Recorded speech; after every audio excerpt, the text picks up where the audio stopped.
खुरुमजरी मरुपसिंग ngasi pothafam channel gi khangminasi aikhoi na puduna laksari ising marida nung leiba amadi masigi layeng ahanbada hapchang manungda leiriba nung asi karino amadi karamna leirakpage haibadu chawrakpa ama mayam khangminarasi adu makha chathadringai sida channel asida nauna changbirakpa oiragadi channel asibu subscribe tawbiramu amadi video asibu kanai haina khanbiragadi like nambiduna sogatbiramu aikhoina chari thagliba chinjaksing asida uric acid calcium amasung oxalate na chingba machising asi yauribani hairiba machising asi ida yaukhiduna haksangi darkar oiba saruksingda yauhalli aduga kanaroidaba phattaba saruksing amadi ahenba saruksing adu hakki singda yauhanduna haksangi mapanda puthokpagi thabaksi kidney na tawi adubu aikhoina hairiba machising asi yauba chinjaksing asi ka hena sum sasillabadi ahenba machisinggi saruksing kidney na mapanda puthokpagi thabaktu ningthina tawba ngamlakte masina maram oiraga kidney gi manungda tungsinduna leiba haurai asumna sum tungsilakpadagi kan lauba nungumba posak ama olai masini aikhoina nung haina khangnari wishi aduga mana Proteus amadi Staphylococcus haina khangnaba mahiksingna kidney da apanba hekhai thingraiba pibadagi kidney na hakki singda yauriba soluble crystalline compound oiriba urea khaidok khajin tawbagi thaba asi ningthina tawba ngamlakte masibu urinary tract infection hairaga khangai asigumba phibam asida kidney da uric acid calcium amadi oxalate ki machaksing asi tungsinduna leiba haurai masidagi nung habadu oirei miyoibagi hakchang manungda leiba nung asi 70 to 80% di calcium oxalate na semba nung oigali hakchang manungda leiba nung asi gi diameter 6 mm phawbadi yamna laina tahanba ngami 7 mm to 100 mm phawna matam khara changalli aduga 10 mm gi mathakta leiba singi oinadi yariba makhai thang thaduna lautho hobuna phai hauze khoi nung asi karamna oirakpage habadu chawrakpa ma khangminagre mathang sidi kidney da amadi ising mari da leiba nung tumhanbada amadi kaihanduna mapanda puthorakpada mateng pangba kanaraba hidak pambi khara puduna laksari masi mayam punnamu khangminarasi ahanba hidak pambi mana hidak hairaba pambi asi nunggi layengda yamna kanaba pambi ni pambi asi ising mariga mari lainaba anaba kaya phanbada natana atopa ana aye kaya dasu sijinnaba pambi ni adubu ngasigi oinadi nunggi layengda matau karamna sijinnabage haibadu khangminarasi pambi asigi mana khara chawragana mana ani lobiro khara piklagana ahum mari lobiro hekliba mana adu tinjang kaijangdaba amadi khujandaba mana ohenbiu heklaba mana sing adu phajana samthoklaga ayuk puk hanglingida kwa mana saibagumna saibiduna sabiu asumna numit tare nipani changnaina sabana kidney da leiba nung chawkhat hande amadi kaihanduna mapan thokpada yauhalai karigumba mana adu saibada mana adugi manam mahau adu hainadaba oiragana makhagi asumna sijinnaba yai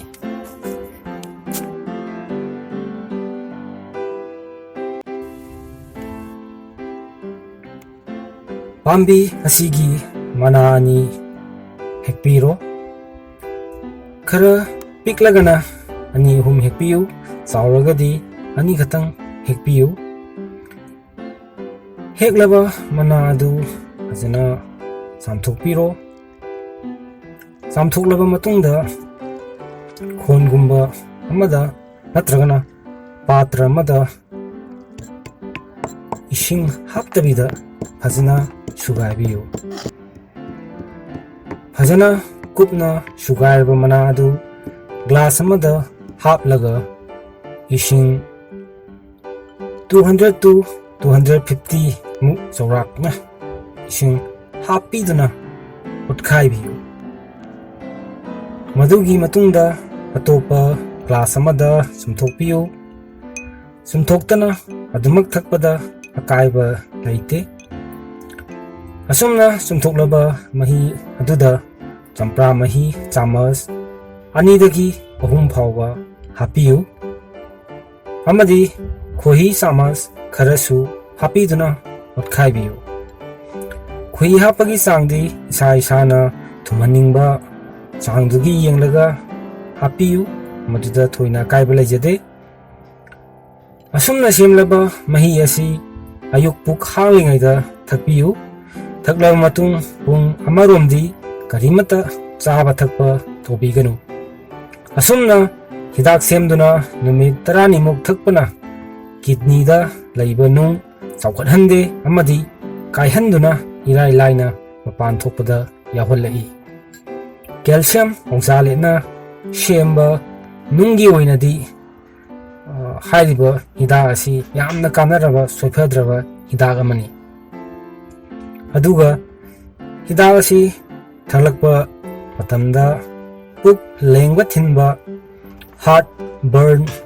ꯑꯣꯅꯤꯡ ꯂꯥꯎꯕ ꯑꯃꯗꯤ ꯑꯣꯕꯅꯆꯤꯡꯕ ꯇꯧꯔꯛꯄꯁꯨ ꯌꯥꯏ꯫ ꯃꯁꯤ ꯇꯧꯔꯛꯂꯒꯗꯤ ꯑꯍꯥꯟꯕꯒꯤ ꯍꯞꯇꯥꯃꯨꯛ ꯍꯥꯏꯒꯗ꯭ꯔꯥ ꯅꯨꯃꯤꯠ 4-5ꯅꯤꯃꯨꯛꯇꯤ ꯆꯥꯡ ꯌꯥꯝꯅ ꯍꯟꯊꯅ ꯊꯛꯄꯤꯌꯨ꯫ ꯃꯁꯤ ꯍꯛꯆꯥꯡꯒ ꯆꯥꯁꯤꯟꯅꯕ ꯋꯥꯠꯄꯗꯒꯤ ꯇꯧꯔꯛꯄꯅꯤ꯫ ꯂꯣꯏꯅꯅ ꯆꯝꯄ꯭ꯔꯥꯒꯨꯝꯕ ꯑꯁꯤꯟꯕ ꯈꯔ ꯍꯟꯊꯅ ꯆꯥꯕꯤꯌꯨ ꯍꯤꯗꯥꯛ ꯊꯛꯂꯤꯉꯩꯒꯤ ꯃꯅꯨꯡ ꯑꯁꯤꯗꯗꯤ꯫ ꯑꯅꯤꯁꯨꯕ ꯄꯥꯝꯕꯤ ꯀꯤꯍꯣꯝ ꯄꯥꯝꯕꯤ ꯑꯁꯤꯒꯤ ꯃꯅꯥꯗ ꯅꯠꯇꯅ ꯃꯁꯥ ꯄꯨꯝꯕ ꯐꯨꯠꯂꯒ ꯊꯛꯄꯅ ꯅꯨꯡ ꯇꯥꯍꯟꯕꯗ ꯃꯇꯦꯡ ꯑꯣꯏ꯫ ꯄꯥꯝꯕꯤ ꯑꯁꯤꯒꯤ ꯃꯅꯥ 10-20ꯃꯨꯛ ꯍꯦꯛꯂꯒ ꯐꯖꯅ ꯆꯥꯝꯊꯣꯛꯂꯕ ꯃꯇꯨꯡꯗ ꯄꯥꯇ꯭ꯔ ꯑꯃꯗ ꯏꯁꯤꯡ ꯒ꯭ꯂꯥꯁ 3 ꯍꯩꯗꯨꯅ ꯃꯗꯨꯗ ꯍꯥꯞꯂꯒ ꯐꯨꯠꯄꯤꯌꯨ꯫ ꯒ꯭ꯂꯥꯁ ꯑꯗꯨ 250 ml ꯃꯨꯛꯀꯤ ꯏꯁꯤꯡ ꯆꯟꯕ ꯒ꯭ꯂꯥꯁ ꯑꯣꯏꯍꯟꯕꯤꯌꯨ꯫ ꯐꯨꯠꯂꯛꯄ ꯃꯇꯝꯗ ꯏꯁꯤꯡ ꯑꯗꯨ ꯒ꯭ꯂꯥꯁ ꯑꯃꯒꯤ ꯆꯥꯡ ꯈꯛꯇ ꯉꯥꯏꯔꯛꯄ ꯃꯇꯝꯗꯨꯗ ꯃꯨꯊꯠꯄꯤꯗꯨꯅ ꯐꯖꯅ ꯒ꯭ꯂꯥꯁ ꯑꯃꯗ ꯁꯨꯝꯊꯣꯛꯄꯤꯌꯨ꯫ ꯁꯨꯝꯊꯣꯛꯂꯕ ꯃꯍꯤꯗꯨꯗ ꯁꯤꯗꯥꯃꯤꯁ꯭ꯔꯤ ꯒ꯭ꯔꯥꯝ 10 ꯍꯥꯞꯄꯤꯗꯨꯅ ꯊꯛꯄꯤꯕ ꯌꯥꯔꯦ꯫ ꯑꯁꯨꯝꯅ ꯅꯣꯡꯃꯗ ꯒ꯭ꯂꯥꯁ 4-5ꯔꯛ ꯊꯛꯄꯅ ꯅꯨꯡ ꯇꯥꯍꯟꯕꯗ ꯌꯥꯝꯅ ꯃꯇꯦꯡ ꯑꯣꯏ꯫ ꯑꯍꯨꯝꯁꯨꯕ ꯄꯥꯝꯕꯤ ꯍꯩꯀ꯭ꯔꯦꯡ ꯄꯥꯝꯕꯤꯒꯤ ꯃꯅꯥ ꯑꯁꯤꯁꯨ ꯐꯨꯠꯂꯒ ꯊꯛꯄꯗ ꯅꯨꯡ ꯀꯥꯏꯗꯨꯅ ꯇꯥꯍꯟꯕꯗ ꯌꯥꯝꯅ ꯆꯥꯎꯅ ꯃꯇꯦꯡ ꯑꯣꯏ꯫ ꯍꯤꯗꯥꯛ ꯁꯦꯝꯕꯒꯤ ꯑꯃꯗꯤ ꯊꯛꯄꯒꯤ ꯃꯑꯣꯡꯗꯤ ꯉꯁꯥꯏ ꯀꯤꯍꯣꯝꯗ ꯇꯧꯈꯤꯕꯒꯨꯝꯅ ꯆꯞ ꯃꯥꯟꯅꯅ ꯑꯗꯨꯃꯛ ꯇꯧꯕꯤꯗꯨꯅ ꯁꯦꯝꯕꯤꯔꯣ꯫ ꯃꯔꯤꯁꯨꯕ ꯄꯥꯝꯕꯤ ꯑꯁꯤꯅ ꯍꯩꯔꯣꯡꯀꯥꯛ ꯂꯥꯕ ꯑꯁꯤ ꯃꯅꯥ 5 ꯄꯥꯟꯕꯅꯤ꯫ 3 ꯄꯥꯟꯕ ꯃꯁꯛ ꯃꯥꯟꯅꯕ ꯄꯥꯝꯕꯤ ꯑꯃꯁꯨ ꯂꯩꯕꯅꯤ꯫ ꯃꯅꯥ 5 ꯄꯥꯟꯕ ꯄꯥꯝꯕꯤ ꯑꯁꯤ ꯐꯨꯠꯂꯒ ꯃꯍꯤꯗꯨꯗ ꯁꯤꯗꯥꯃꯤꯁ꯭ꯔꯤ ꯒ꯭ꯔꯥꯝ 10 ꯍꯥꯞꯄꯤꯗꯨꯅ ꯆꯥꯛꯆꯥ ꯃꯃꯥꯡ ꯑꯃꯁꯨꯡ ꯆꯥꯛꯆꯥ ꯃꯇꯨꯡꯗ ꯒ꯭ꯂꯥꯁ 4 ꯅꯣꯡꯃꯗ ꯑꯁꯨꯃꯥꯏꯅ ꯇꯧꯔꯒ ꯊꯛꯂꯕꯗꯤ ꯏꯁꯤꯡ ꯄꯣꯛꯗꯨꯅ ꯅꯨꯡ ꯇꯥꯍꯟꯕꯗ ꯃꯇꯦꯡ ꯄꯥꯡꯏ꯫ ꯐꯨꯠꯄꯒꯤ ꯃꯑꯣꯡ ꯃꯇꯧꯗꯤ ꯃꯊꯛꯇ ꯍꯥꯏꯖꯈꯤꯕꯗꯨꯒ ꯑꯗꯨꯝ ꯃꯥꯟꯅꯅ ꯐꯨꯠꯄꯤꯌꯨ꯫ 5ꯁꯨꯕ ꯄꯥꯝꯕꯤ ꯑꯁꯤꯅ ꯅꯨꯡꯒꯥꯏ ꯄꯦꯔꯨ ꯄꯥꯝꯕꯤ ꯑꯁꯤꯒꯤ ꯃꯁꯥ ꯄꯨꯝꯕ ꯏꯁꯤꯡꯗ ꯐꯨꯠꯂꯒ ꯁꯤꯗꯥꯃꯤꯁ꯭ꯔꯤ ꯒ꯭ꯔꯥꯝ 10 ꯍꯥꯞꯄꯤꯗꯨꯅ ꯅꯣꯡꯃꯗ 3-4ꯔꯛ ꯊꯛꯄꯅ ꯅꯨꯡ ꯀꯥꯏꯗꯨꯅ ꯇꯥꯍꯜꯂꯛꯄꯗ ꯌꯥꯝꯅ ꯆꯥꯎꯅ ꯃꯇꯦꯡ ꯑꯣꯏ꯫ ꯑꯁꯤꯗꯁꯨ ꯅꯠꯇꯅ ꯑꯇꯩ ꯅꯨꯡꯒꯤ ꯂꯥꯌꯦꯡꯗ ꯁꯤꯖꯤꯟꯅꯕ ꯄꯥꯝꯕꯤ ꯈꯔꯒꯤ ꯃꯃꯤꯡ ꯈꯪꯃꯤꯟꯅꯁꯤ꯫ ꯑꯍꯥꯟꯕꯗ ꯆꯪꯅꯤꯡ ꯑꯉꯧꯕ ꯄꯥꯝꯕꯤ ꯑꯁꯤꯒꯤꯅ ꯃꯅꯥ ꯐꯨꯠꯇꯨꯅ ꯊꯛꯀꯗꯕꯅꯤ꯫ ꯑꯅꯤꯁꯨꯕꯗ ꯇꯈꯦꯜꯂꯩ ꯑꯉꯥꯡꯕ ꯄꯥꯝꯕꯤ ꯑꯁꯤꯒꯤꯅ ꯃꯥꯒꯤ ꯃꯔꯨ ꯂꯩꯕꯥꯛ ꯃꯅꯨꯡꯗ ꯇꯥꯕ ꯃꯔꯨꯗꯣ ꯐꯨꯠꯂꯒ ꯊꯛꯀꯗꯕꯅꯤ ꯑꯍꯨꯝꯁꯨꯕ ꯄꯥꯝꯕꯤꯁꯤꯅ ꯂꯝ ꯊꯥꯡꯖꯧ ꯄꯥꯝꯕꯤ ꯑꯁꯤꯒꯤꯅ ꯃꯥꯒꯤ ꯃꯅꯥ ꯐꯨꯠꯂꯒ ꯊꯛꯀꯗꯕꯅꯤ ꯃꯊꯪꯗ ꯇꯄꯣꯄꯤ ꯍꯥꯏꯔꯤꯕ ꯄꯥꯝꯕꯤ ꯑꯁꯤꯒꯤꯁꯨ ꯃꯥꯒꯤ ꯃꯅꯥ ꯐꯨꯠꯂꯒ ꯊꯛꯀꯗꯕꯅꯤ हिदाक कानाबा पाम्बी खरा खुई म्याम खंगमिनख्रे लोइसलाकपसिदा हिदाक चाबदगी नुंग ताख्रबा नत्रगना थांग थादुना नुंग लौथोख्रबा मियोइसिंगदा नुंग अमुक हन्ना लेरपगी चांगसी 90% दि सोइदना लैबा थेंगनजै मरम असिना अखोइना इसिंग मरांग कायना थकपिदुना अमदि मथक्ता पंजख्रबा हिदाकसिंग असि चयोल अमदा अनिरक अहुमलक थकपिदुना नुंग लैतनबा होनमिनरसि मसिगिदि मतंग स्वाइदा लोइसिनजरगे मरुपसिंगना सब्सक्राइब तौबिदुना लाइक नंबिदुना चैनल असिबु सौगतपियु हाइन हाइजबग लोइनना कायनानबा याथंग निजै।